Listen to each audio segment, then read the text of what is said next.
This is your community radio, 1116 DXAS, communicating Christ in our world.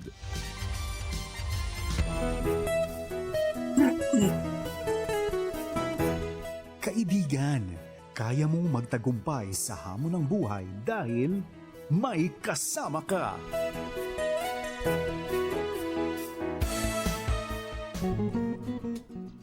Buenos dias con ustedes todo. Magandang umaga po. Mayong buntag kaninyong tanan. Assalamualaikum mga taimangud ko. Sa muli po, Sabado na naman at makakasama nyo si Kuya Joas at si Kuya Carlo. Well, para sa ating pong palatuntunan, may kasama ka. Alam naman natin, basta Sabado na yan, excited na ang lahat. Nalaksan ang mga radyo para marinig ang mga kapitbahay dahil ang programa natin ay para sa lahat. Gusto nating bigyan ng kamalayan ang bawat isa sa ating barangay, sa ating mga pamilya, tungkol po sa mga kapatid nating may mga kapansanan. Good morning po sa inyong lahat. Kuya Joas, bumati ka na. Good morning mga kaibigan. Araw na naman ng Sabado, araw natin ito. Ako si Joash Kabalikat at kasama mo sa tagumpayan ng buhay na nagsasabing, kaibigan, kaya mo yan. Ikaw pa, Kuya Carlo, ilang araw na lang, Pasko na. Kumusta ka? Oo, Kuya Joas, yun lang nga. Hindi ka na nagtatanong sa akin kung nagkape na ako. Kaya ang tanong ko sa'yo, may regalo ba ako? Magki-Christmas na, sabi mo eh. Anyway, Kuya Joas, maligayang ako dahil sa umagang ito, full pack tayo. Dami natin pwedeng malaman at pwedeng maibahagi sa ating mga tagapakinig dahil talagang excited din ako sa ating guest. Pero bago yan, gusto natin sabihin ang ating programa po ay napapanood din sa ating Facebook Live. Alam nyo, kaya hindi ko nilagay yung mukha ko dyan dahil baka hindi ako... anyway, and gusto ko lang talaga na ikaw, Joas, at ating guest na makikita sa ating video. And at the same time, gusto po natin sabihin sa lahat po na nakikinig sa atin, ang ating programa po ay live tayo sa Facebook Live. And yun nga, kung hindi po kaya ng signal dito ng radio frequency ng Zamboanga City makabot sa inyo, sa Facebook po, imbitahin nyo ang lahat ng ating mga kababayan sa buong mundo. Sa Facebook po ng 1116 DXAS Radio Komunidad.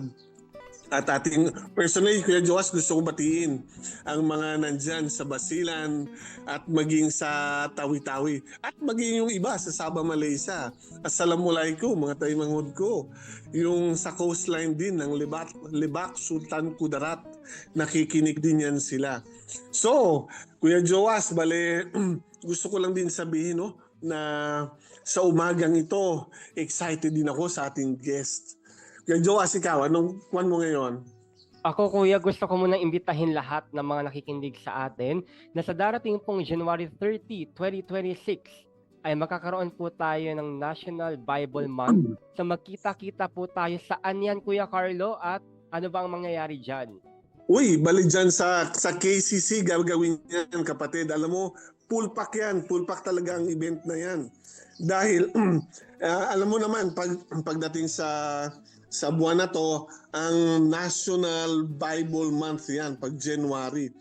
So, ang ating himpilan ay nag-champion. Tayo yung gagawa ng isang event ng, yung God's Word bringing life to our heart and our homes. Ang theme po natin is to build the pillar of life, love, integrity, faith, and engagement. O, di ba? Kuya Joas, mayroon na naman tayong acronym sa faith. Yes. Love, integrity, faith, and engagement. Madaming mga laro dyan.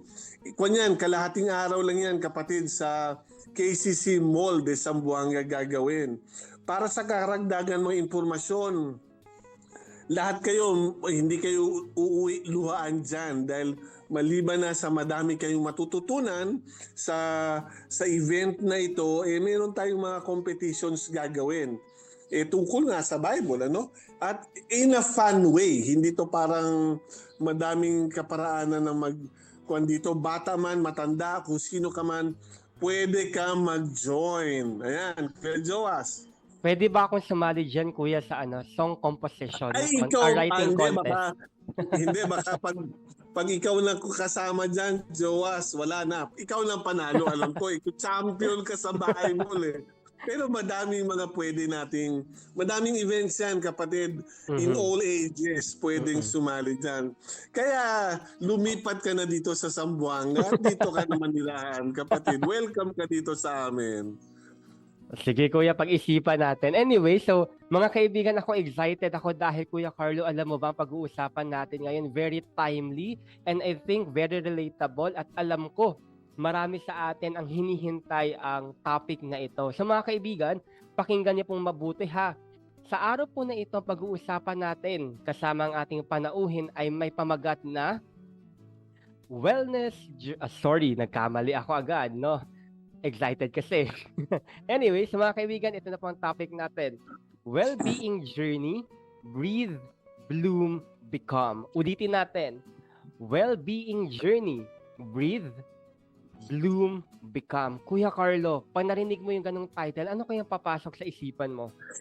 Nako, Joas, na loading agad ako. Hindi ko alam kung ano ma-expect ko. Pero again, alam ko hindi lang ako maging ating mga tagapakinig. Pero at the same time, alam ko na ang lahat ng ating mga tagapakinig, every Saturday naman, hindi naman sayang ang kanilang pakikinig sa atin dahil talagang madami tayong mga content na relevant at saka worth giving our time, investing our time.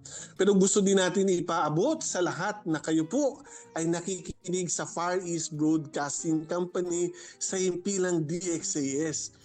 Ang DXAS po ay isa sa mga himpilan nga ng Far East Broadcasting Company na kasapi sa mga kapisanan ng mga broadcaster ng Pilipinas. Ang FEBC po ay isang non-profit,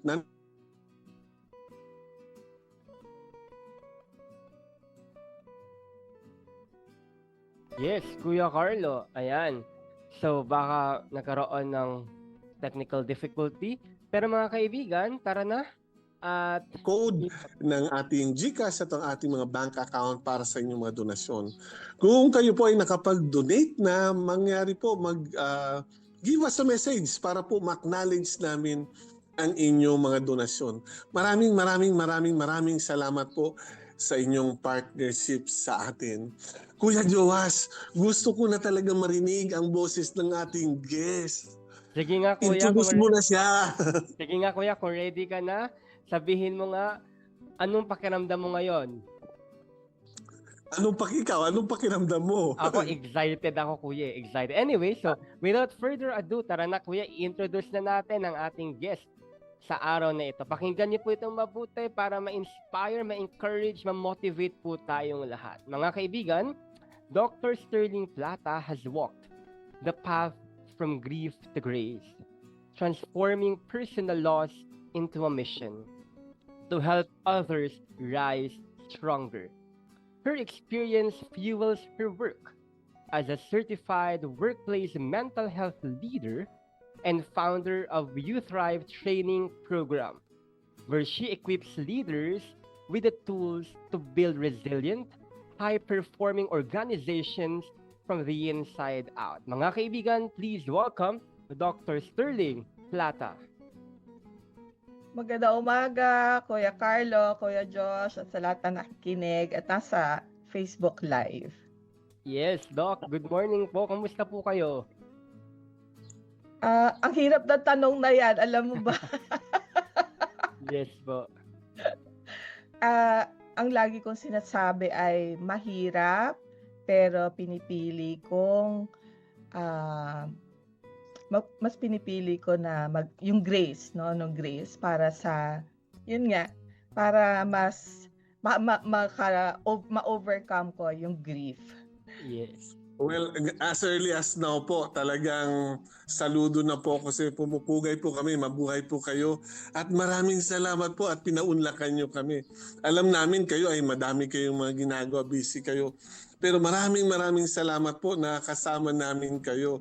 And alam niyo po ba, ang unang pagkita ko pa lang sa inyo, kahawig kayo ng aming former mayor na aming vice mayor ngayon, si Ben Climaco.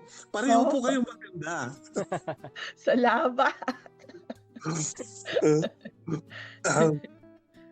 Joas, tuloy mo na. Opo. Dr. Sterling Plata, okay na po ba sa inyo, ma'am? Na dito po kasi sa programa namin, we call each other, pati mga guests namin ng ate and kuya. So okay na po bang Ate Sterling ang Okay itawag namin naman. sa inyo? Pwede rin tita, kahit At- ano pwede. Yes po. Okay, so si Kuya Carlo po kasama natin dito at nasa himpilan po tayo ng 1116 DXAS, and thank you po. Ngayon pala nagpapasalamat kami for saying yes sa ating programa.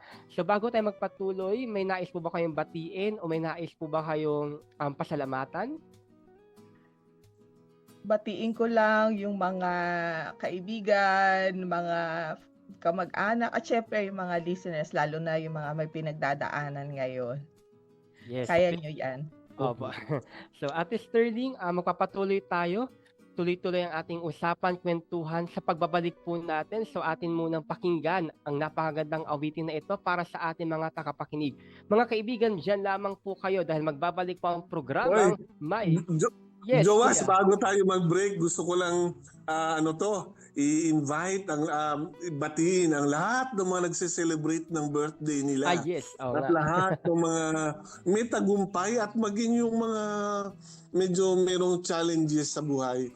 Ang awit na ito sana ay magbibigay ng encouragement sa inyo. At maging yung, alam mo ba, isang isang trivia sa bawat isa. Sa araw na ito, mamaya, i-officiate ko yung kasal ng aking anak. Kaya yung mga nakikinig sila ngayon, sabi ko, magraradyo muna ako dahil talagang importante yung guest namin. So yung mga naghahanda dyan sa resort para sa kasal, ang awit na ito ay mag-inspire sa bawat isa. Magbabalik po kami ni Kuya Joas ni Ate Sterling makalipas po ng awiting ito.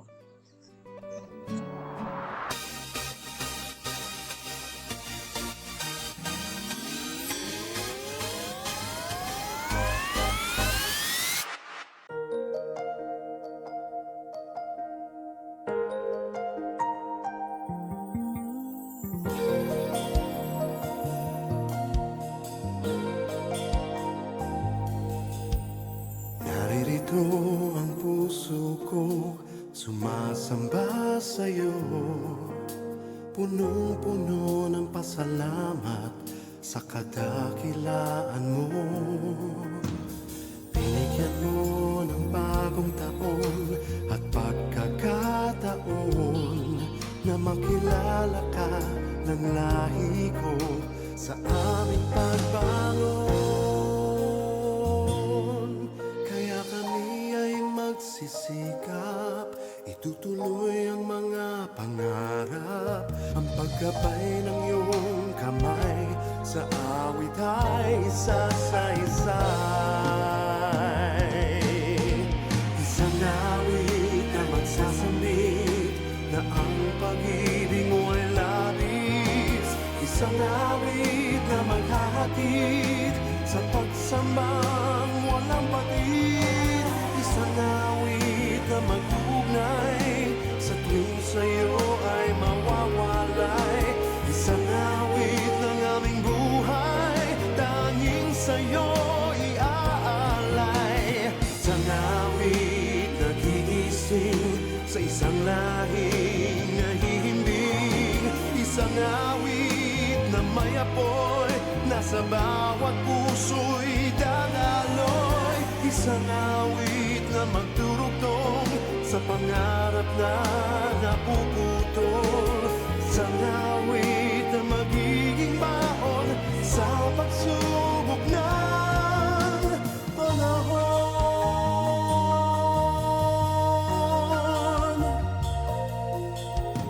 Panginoon, salamat po, kami ay inibig mo. Inaangat mo ang lahing ito, maging ilaw sa mundo. Bawat araw turuan mo na manalig lang sa'yo. Ikaw lamang ang siyang susundan kahit saan pa man. Kaya sikap, itutuloy ang mga pangarap.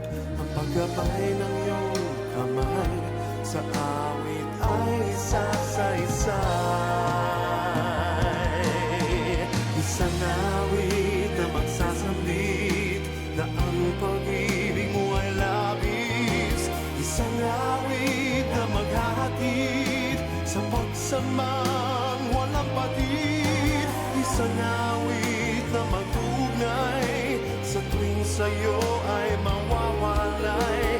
Isang awit ng aming buhay, tanging sa'yo iaalay. Isang awit na gigising sa isang lahing nahihimbing. Isang awit na may apoy na sa bawat puso'y dadaloy. Isang awit na magdurugtong sa pangarap na napuputol. Isang awit na magiging maon sa pagsubok ng panahon.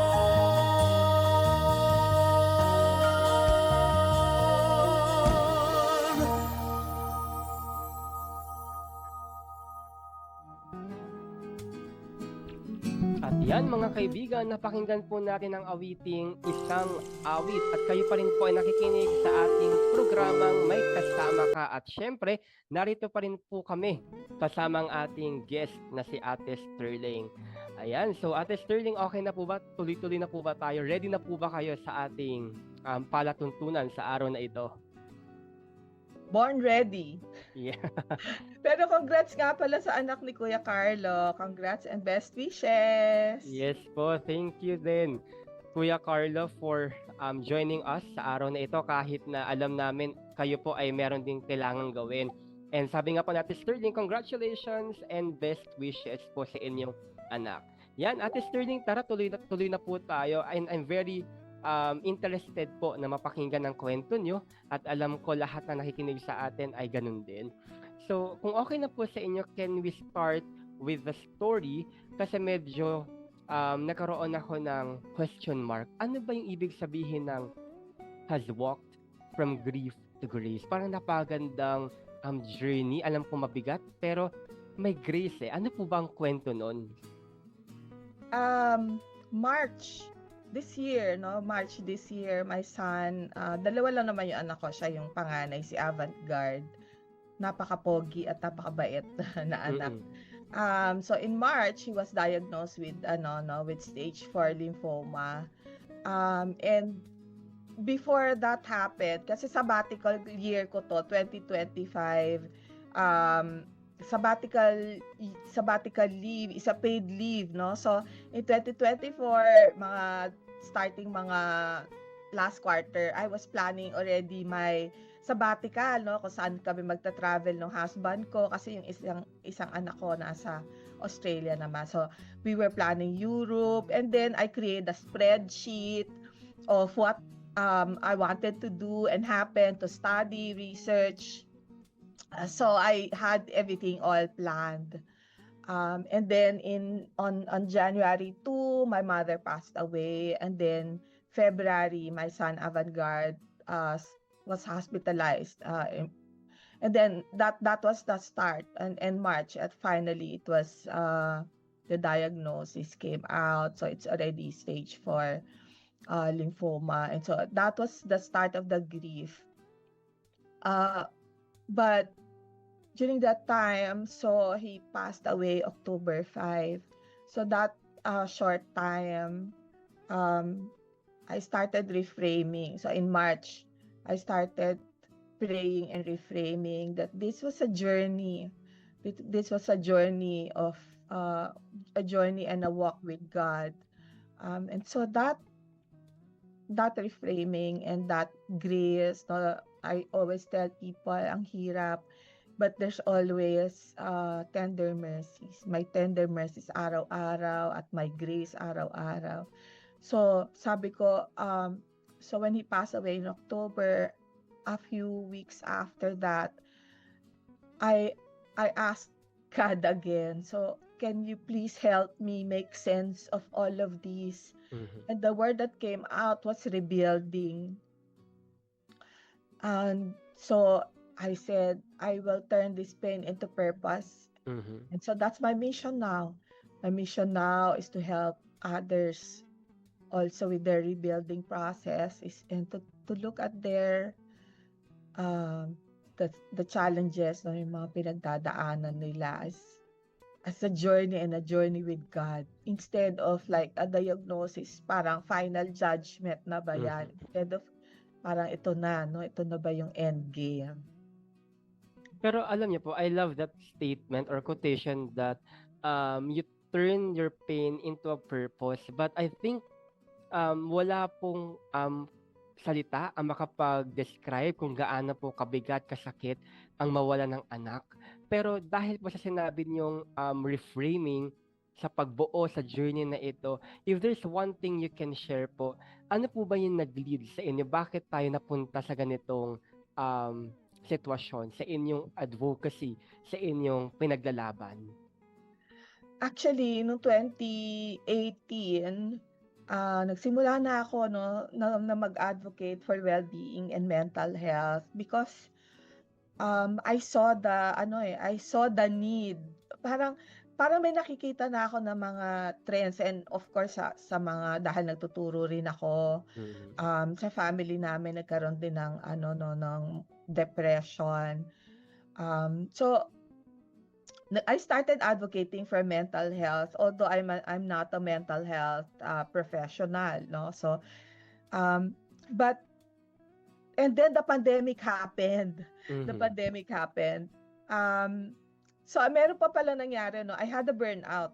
I had a burnout experience. And so parang doon ko nakita na kahit pala siniisip mo na nako napakalakas ko hindi naman mangyayari yan sa akin kasi kumbaga nagpa-practice naman ako ng mga mental hygiene no. So Mhm.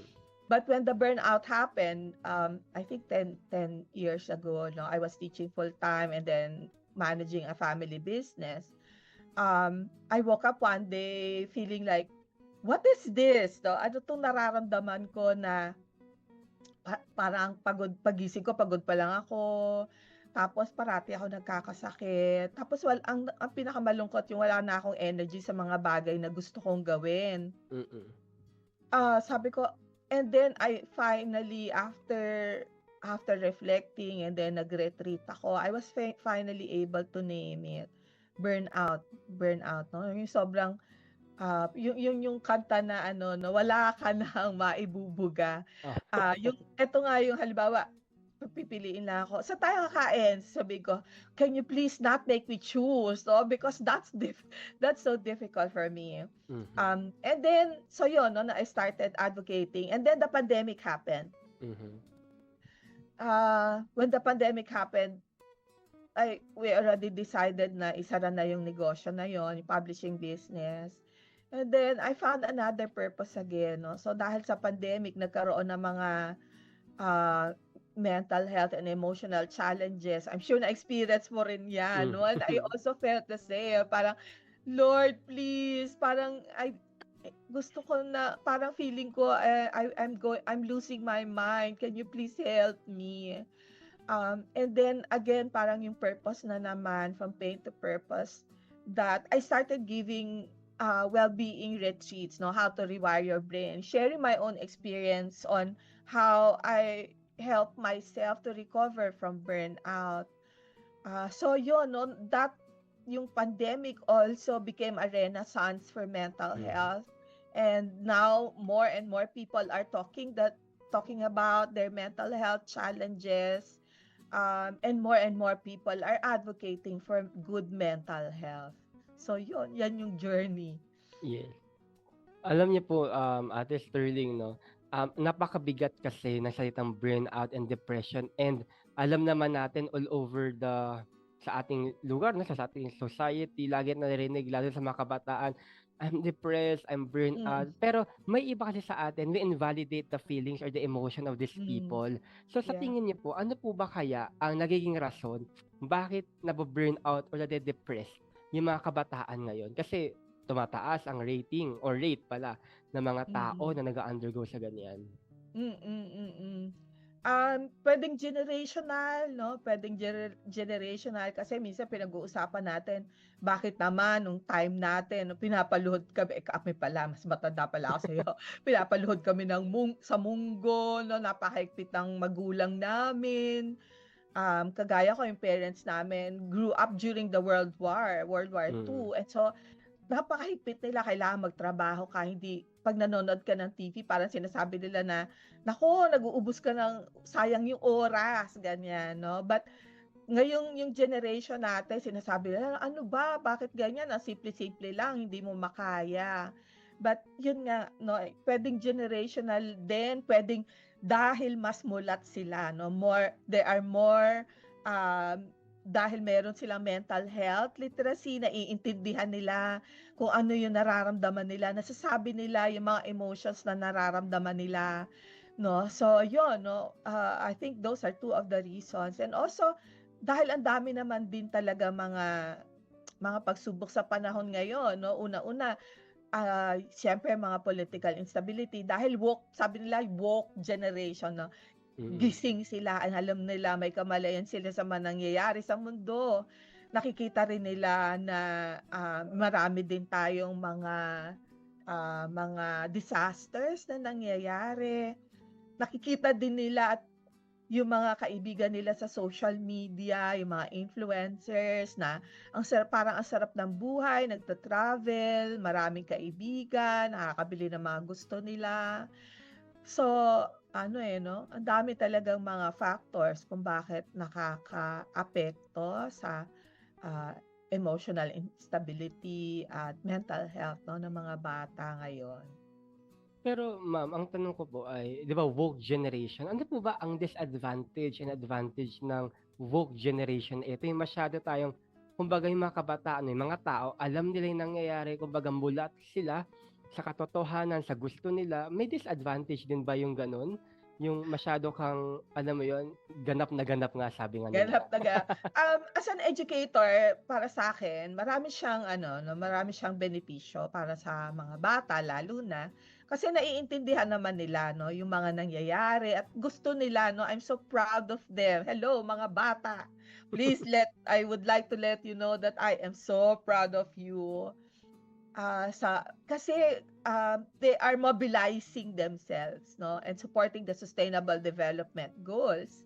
Kasi sa klase namin merong service learning. So, nakikita ko yung kagustuhan nila na tumulong. So, that's very good. But on the other hand, what I don't like and what I also practice is that I do ano tawag do'n, selective ignorance. May mga bagay na ayoko na malaman, so hindi na ako nanonood ng balita, 'no. So 'pag meron akong gustong alamin 'no, ise-search ko. So kung ikaw yung kagaya nung mga nangyayari sa panahon ngayon na sobra na yung galit, galit sa mundo and, lalo na sa ating bansa. So dahil dun sa galit parang na overwhelm yung mga tao na hindi sila makakilos para gumawa ng mga bagay na makakatulong talaga 'no. So parang they're letting their anger overcome them. Yes, and thank you ma'am 'no, for sharing. Pero nag-wonder lang po ako, you are an educator po 'no, so ano po kung if it's okay po malaman 'no, ano po ang tinuturuan ninyo? Nagtuturo ako ng English, so yan talaga ang aking, yun talaga yung degree ko 'no. Mm. Pero dun sa English class namin, hindi kasi yung traditional na ano, composition, speaking, grammar, Yes. iniba ko siya 'no, ginawa ko siyang more like problem-based. So, we focus on sustainable development goals. The students are grouped according to the SDG. So, SDG 1, no Yes. poverty, SDG 2, and so on. And we partner with the Social Action Office of De La Salle University and the Social Action. Shout out pala kay Jason at sa mga colleagues ko at sa mga partners namin, no? So may mga partners kami na people with disability, meron kami mga partners for environment, those for children, for the elderly, farmers, fisher folks, tribal groups. So iba-iba. So dahil may partnership kami sa kanila, yung mga estudyante namin, tinutulungan sila sa kanilang advokasya. So sa kanilang mga PubMat, sa mga social media page nila. Mm. So yan, no? So naging mission-based na yung klase namin while they are learning and applying what they are learning. Ang So ganda I'm so nun, proud 'no? of them. Yes, ang ganda nun parang what you are learning, you are also putting into action. Mm. Kumbaga sumasabay yung body, yung heart, and yung ating, mind 'no, sa paggawa ng mga ganiyang bagay. And Mm. let's move forward po, Ate Sterling 'no. Sabi po dito sa bio note niyo na, you help people to, rise stronger. Parang ganda pakinggan, rise stronger. Kasi from a person like you na dumaan po sa grief 'no, na maraming pinagdaanan sa buhay, before pandemic, during and after pandemic, and here you are po, we are talking together. Ano po ba yung ibig sabihin ng to rise stronger? To rise stronger. So, backstory, no 2024, yun nga bago mag-sabbatical, no, na 2025. Meron na akong ginawang You Thrive, Success from the Inside Out training program anchored on the tools, no, that anchored on the framework, mindset, um, mindfulness, and micro steps. So, those were some of the frameworks. So that framework, yung 3 M's na yun din yung ginamit ko nung nag-burn out ako. So I was about to launch it, no, to train leaders on the You Thrive framework. And then 2025 happened and the challenges and the grief happened. So I had to test those, no, that framework. So nagsimula yon sa mindset na this is not the end game. This is a journey and a journey with God. So that was the mindset, and also the mindset of my son. No, he really looked at it as a challenge that he could overcome. And then the second one, yung mindfulness. So nakatulong yon kasi if we're not mindful of our emotion, naramdaman mo ba yun, Kuya Joash, na pag meron ka pinagdadaanan, lahat umiikot dito. Yes. Umiikot lang siya na umiikot at nadadala ka hanggang hindi mo na namalaya na yung anxiety mo, nawawala na, uubos na yung mga happy chemicals, no? So, nagkakaroon na din ng depression. So, at some point, I would feel that, no? Dahil nga ang dami niyang mga emergency admissions, natatakot akong buksan yung phone ko sa umaga. Kasi nagkakaroon ako so nagpapalpitate ako, nararamdaman ko yung anxiety.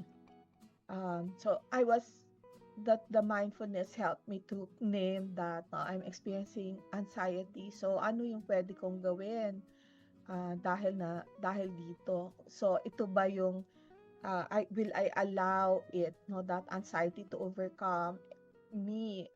So, na hindi ako makapag-function kasi kailangan kong mag-alaga dahil dalawa kami nung asawa niya na si Cecil na nag-aalaga sa kanya. So, that no, yung just being able to recognize and name your emotion is very powerful because mindfulness, sabi ko nga, lagi kong itinuturo to kahit sa mga military officers that mindfulness is creating a space to choose your response to a trigger, no? So yun, no, yun yung trigger para sa akin. And then you create a space. So merong nag-cut sa'yo sa traffic, sa nagalit ka, will you allow the road rage to overcome you, no? So that's the aspect of mindfulness. And then the third one is micro steps. Even during when I was recovering from burnout, I had to do small things for myself, like just setting boundaries, not working until when I'm tired. No, I would say, okay, pagod na ako, mas okay ako sa umaga. So, and I started also exercising. So, yun yung mga maliliit na bagay and making sure that I get enough sleep. Ngayon, sa season of grace na ito ay napakahirap para sa akin. Micro step din, yung sa umaga ay journal and list things that I'm grateful for. Yung gratitude, uh, listing, no, counting the blessings, writing them down. And sinabi nyo nga yung Bible, meron kayong Bible study for the Bible month. That scripture reading, no, kahit one verse lang. Listening to inspiring messages from church. And then praying. So meron akong prayer journal. Alam mo ba, 600 pages na yung prayer journal ko, kasama na yung gratitude. So yun, no, yung mindset, mindfulness, micro steps. And These are the things that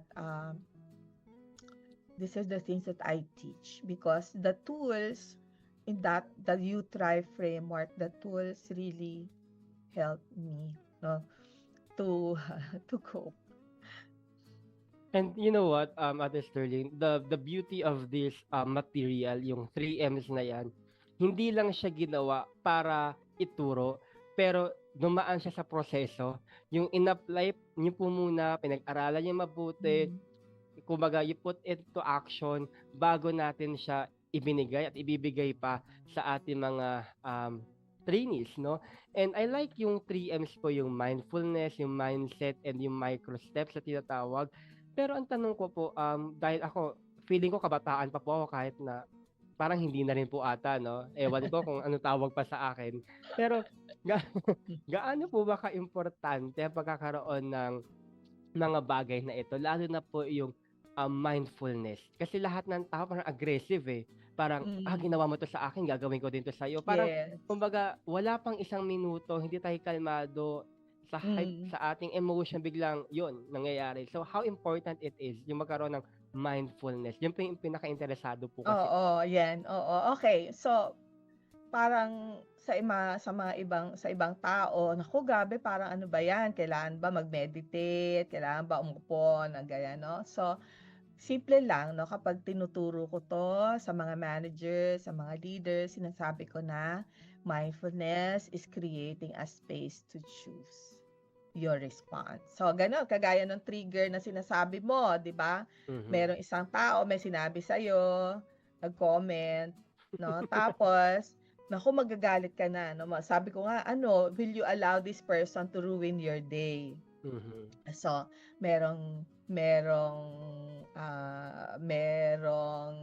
may gusto kang mangyari sa work mo na hindi nangyari, somebody got sick, no, in your family. So yan, kahit na alam mo yung mga maliliit na bagay, na minsan nga yung hindi ka nagsampay, hindi mo tinapon yung basura, hindi ka naghugas ng pinggan, ganyan, no? So tapos ang mangyayari, magpapatong-patong na yan, no? Talagang yung parang yung metaphor na naiisip ko, yung symbol na naiisip ko, yung parang tangled na yung thread, 'di ba? Yung tangled thread para sa utak natin, ganyan. And may isang psychologist na nagsabi na parang chain daw siya, no? Parang chain na nagpupulupot sa atin sa utak natin if we are not able to name our emotion.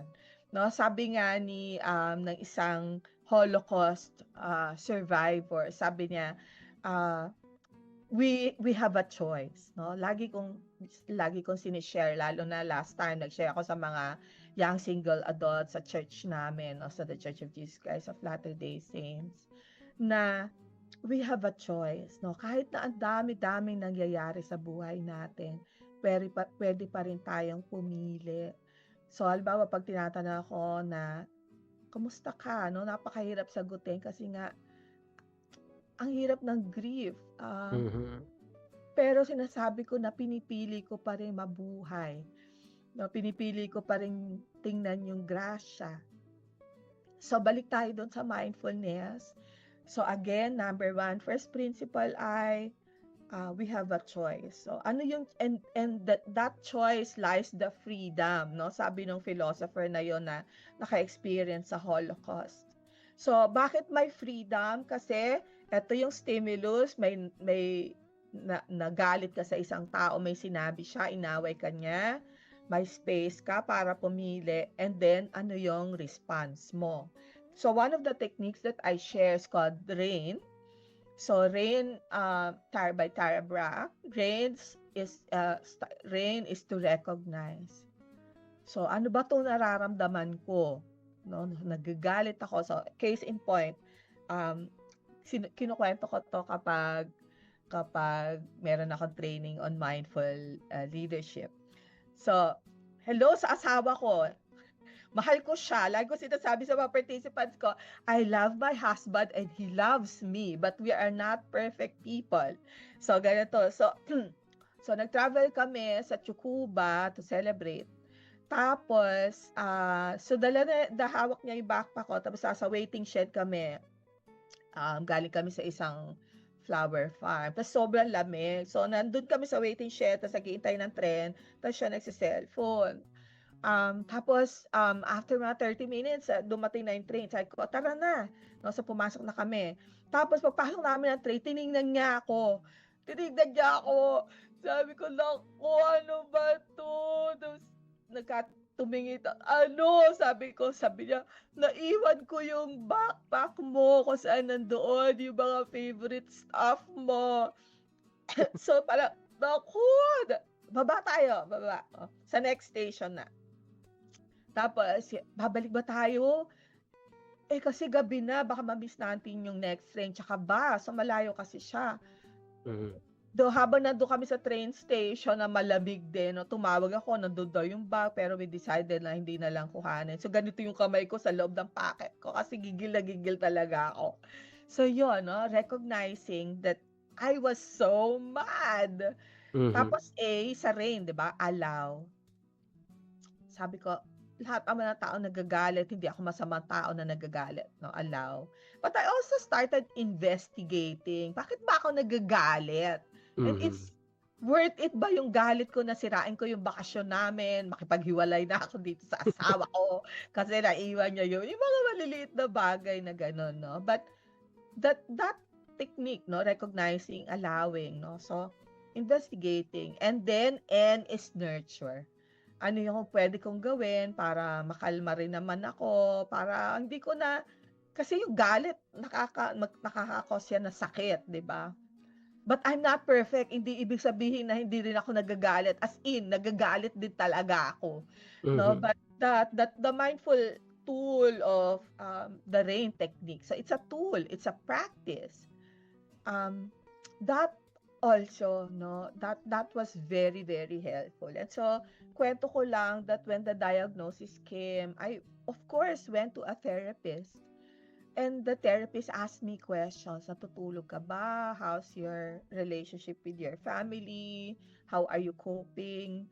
And I was able to tell her, no, ito yung mga ginagawa ko. And she said, very good. And that talk with the therapist helped me to understand that we need tools. No, sabi ko nga, resilience is a muscle that you need to build for the heavy lifting.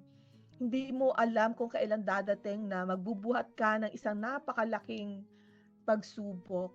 And so gusto kong ituro talaga lalo na sa mga kabataan na ngayon you need to strengthen your resilience muscle, no? Create mindfulness tools, so para meron kang toolkit na micro steps din, no? Ilagay mo yan dyan sa toolkit mo, i-practice mo siya para pag tumating yung panahon, no? Meron kang growth mindset, meron kang mindfulness toolkit, meron kang micro steps na pina-practice mo. Sa lahat ng bagay na yan ay makakatulong sa iyo to become more resilient, to be able to bounce forward. Yun nga mas gusto ko yung bouncing forward instead na magba-bounce backward ka. So, I'm not the same Sterling Plata as before.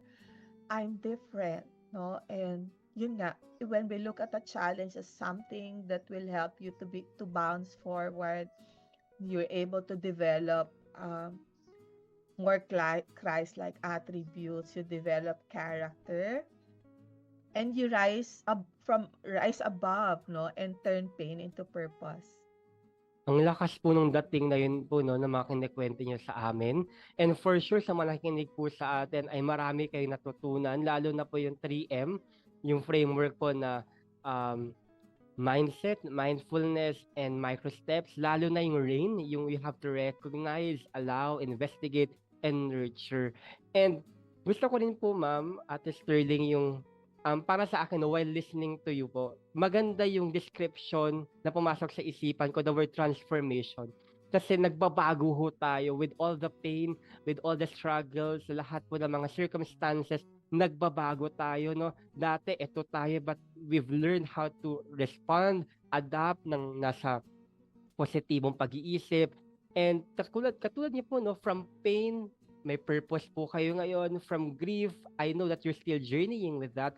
Pero andun po yung grace. And Ate Sterling, dahil medyo limited na yung time natin and hopefully, no, by next year sana, kapag Sure. available pa rin po kayo, Mm. mag-yes pa rin kayo sa amin.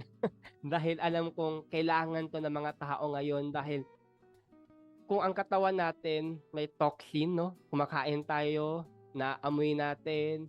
Pero alam ko sa mental health natin may mga toxins din na kailangan nating i-detox, and that is, ito nga po yung papag-usapan natin yung mga bagay na ito. And ito po pala ang pinaka-importante sa lahat dahil we've been talking about well-being journey, breathe, bloom, and become. Gaano po ba ka-importante ang pangalagaan ng ating well-being? Gaano po ba ito kahalaga na we spend time to nurture, to take good care of our well-being bilang pagtatapos po natin? Napakahalaga, no? Dahil nga sa dami ng stressors na nangyayari sa atin, totoo na ang mga stressors na yan kapag hindi natin na-manage yung ating, kasi yung mga bagay na external, hindi naman natin, wala tayong masyado magagawa dyan, no? Nandyan yan. Pero yung sa loob natin, no? Sa mind natin, yan yung mga pwede nating gawin. At kapag inalagaan natin yung ating well-being, yun na nga, no, makakatulong yan para yung mga external stressors hindi masyadong makaapekto sa atin, sa ating physical health at sa ating mental health. And we can also find joy, no? Hindi ba gusto natin naman mabuhay ng masaya, magkaroon, no? So, sabi ko nga, so ngayon, gusto ko sabihin sa mga kaibigan at pamilya ko na nag-aalala para sa akin, para sa amin. Gusto kong sabihin sa inyo na may nag-wish kasi sa akin noong October 17 ng birthday ko, may you have pockets of joy. At yon ang pinapahawakan ko ngayon. Gusto kong sabihin sa inyo na grief is like a wave, no? Nararamdaman ko siya, maraming mga triggers, Christmas songs, halimbawa. Pero babalik ako doon sa pockets of joy. Hahanapin ko pa rin yung mga blessings na yon. So, yan yung nararamdaman ko ngayon. Shout out pala sa anak ko na nasa Australia, Ligral. Mahal kita. Sa daughter-in-law ko na si Ces at sa husband ko na si Monch at sa mga friends and relatives ko again na may pinagdadaanan. Maraming salamat sa pagtulong nyo during those difficult times, no, na hindi ko hinihingi yung tulong pero nandun kayo. Maraming salamat. Sana ma-bless kayo a million times. Ayan, thank you Ate Sterling, and alam ko po na ang pinaka-best na word na naisip ko po ulit ngayon, no, is the act of gratitude. Na sa lahat po ng pinagdadaanan natin, maganda man o hindi, marunong pa rin tayo magpasalamat, marunong pa rin tayong i-acknowledge how grateful we are dahil sabi nga po ni Ate Sterling, no, sa mga pinagdaanan niya, andyan yung pamilya niya, mga kaibigan. And sana ganun din po tayo na we acknowledge people, not just our emotions, but we acknowledge people around us na nandyan sa kabila ng ating pinagdadaanan. And na-mention niyo po kanina, meron po kayong Youth Thrive training program. Can you invite our listeners to join or support your advocacy po? Oo nga, so ini-invite ko kayo if your organization is looking for like sa 2026, no, to be a year of thriving, of well-being, I can help you, if you need like a keynote or a motivational speaker or a trainer, let me know, no? So just send me an email or you can message me, sterling.plata@gmail.com. So ulitin ko po yun, no? sterling.plata@gmail.com. Maliliit po ba yun, ate, lahat po? Ano ulit? Maliliit po ba yun? Kumbaga, small Yeah, small letters. small letters. Okay. And ito po, bilang pagtatapos po natin, ano po bang ibig sabihin ng thrive? And yun po muna, para hindi po kayo ma-stress, no? Oo Ano po nga ba ang eh. sabihin ng thrive? Kasi kapag meron ka pinagdadaanan, iniisip mo, I just want to survive this, di ba? Pero yung thrive is different. When you thrive, you don't just survive, you come out stronger because your mindset is that of growth instead of ang malas ko naman. Bakit ako? 'Di ba? Bakit ako? But when you look at the challenge as an opportunity to grow, no, that mindset will help you to come out stronger and braver. No, to thrive is also to have that, to practice, to have mindfulness practices so that despite the challenges, you can count the blessings, you see the grace of the Lord in your life. You see the miracles, the many miracles that are happening. And then to thrive is to use micro steps, to have micro steps so that you walk towards your goal, you are still able to complete the task. And then yun nga, no, you come out a conqueror, you have your own renaissance. Yun, during that time, di ba, nagkaroon ng Black Plague na maraming namatay. After that also came the renaissance. After the pandemic, mental health became an important advocacy. No? So, pag may pinagdaanan ka, you come out stronger, may nangyayaring maganda. Kahit kay Job, 'di ba? Na-experience yan, sobrang hirap. Pero after nun, yung ibinalik sa kanya, doble-doble pa. So sa mga listeners po na nakikinig ngayon o na manonood sa Facebook Live, gusto ko malaman ninyo at ipagdadasal ko rin na mag-thrive kayo, no, despite the challenges that you are experiencing, kasi kaya nyo with the grace of God. Yes. Thank you po, Dr. Sterling Plata. And before we finally end, meron po kaming hashtag may kasama ka. Maaari niyo po ba itong dugtungan? Hashtag may kasama ka. Hashtag may kasama ka. Hindi ka nag-iisa. Muli, maraming salamat mga kaibigan. Napakinggan at nakasama po natin si Dr. Sterling Plata. Maraming salamat po, ma'am, for joining us today. At sa lahat po na mga nakinig at tumutok sa ating programa, taos-puso po ang pasasalamat namin ni Kuya Carlo sa patuloy ninyong pagsuporta sa ating programa. Muli hanggang sa susunod na Sabado, pakinggan niyo po kami muli ni Kuya Carlo at syempre, antabayanan niyo po ang susunod na programa, ang Saturday edition ng Family Matters, kasama po si Ate Dang. At syempre, pasalamatan din po natin ang ating technical team na bumuo para maging smooth sailing at maging successful ang ating radio program sa Sabado, sa umagang ito. Mga kaibigan, nakasama niyo po ako. Yan na, ako si Joash Kabalikat at kasama mo sa tagumpay ng buhay na nagsasabing, kaibigan, kaya mo yan. Ikaw pa. Happy weekend, everyone, and thank you once again for joining us today. God bless and stay safe.